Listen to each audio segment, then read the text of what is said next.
విను బిడ్డా, నువ్వు నన్ను పిలిచావు కాబట్టే నేను నీ ముందుకొచ్చాను.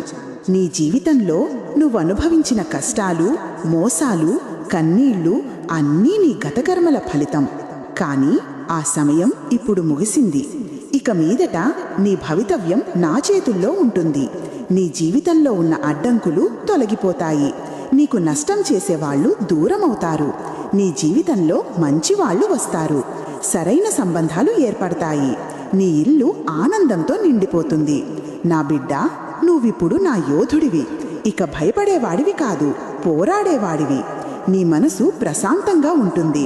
నీ నమ్మకం తిరిగి వస్తుంది. నీ జీవితంలో కొత్త అధ్యాయం మొదలుపెట్టు. ఇక నీ ముఖంలో నా కాంతి ఉంటుంది. నీ మాటల్లో నా శక్తి ఉంటుంది. నువ్వు ఎక్కడికైనా వెళ్ళినా వెలుగు విరజిమ్ముతుంది. నీ విజయము ఖాయం. అమ్మను నేను ఉండగా చింత ఎందుకు?